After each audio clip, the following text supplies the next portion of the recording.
معلومات ممكن تكون ما تعرفهمش عن الفنان الكبير نور الشريف.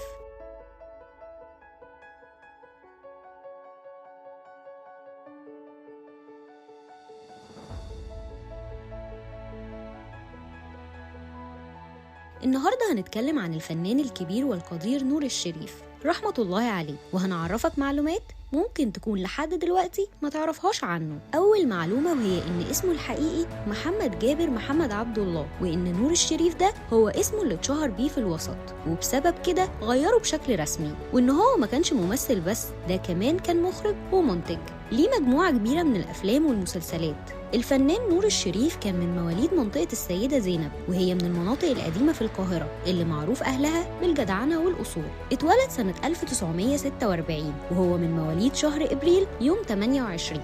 كان الفنان نور الشريف يتيم من وهو عنده أقل من سنة بسبب وفاة والده، وبعد كده سافرت والدته للسعودية، واللي رباه هو وأخته عواطف عمامه، واهتموا بشكل كبير بتربيته وبدراسته. وعشان كده كان النجم نور الشريف متفوق جدا في دراسته، واتخرج من المعهد بدرجة امتياز، وده من المعهد العالي للفنون المسرحية. بس اللي ما تعرفوش إن عمامه كانوا هيحرمونا من فن نور الشريف، وده بسبب إنهم كانوا مدخلينه قسم ديكور، بس هو دخل من وراهم تمثيل، وده خلاهم يحرموه من المصروف. لكن هو فضل ثابت على موقفه وكمل في قسم التمثيل، وكان ترتيبه الأول على دفعته. وبعد كده دخل عالم الفن وقابل زوجته الفنانة بوسي، وده في بروفات مسلسل القاهرة والناس. اتقدم ليها، بس اللي انت ما تعرفوش ان هو اترفض بسبب ان هو ما كانش لسه بقى غني. بس الفنانة بوسي اتمسكت بيه وهددت بالانتحار لو ما اتجوزتش نور الشريف، وفعلا اتجوزوا وخلفوا بناتهم سارة ومي، وفضل جوازهم 34 سنة. بعد كده انفصلوا ورجعوا لبعض تاني، وكان رجوع الفنانة بوسي في وقت مهم جدا بيبين قد ايه هي بتحبه، وان هي فعلا بنت اصول،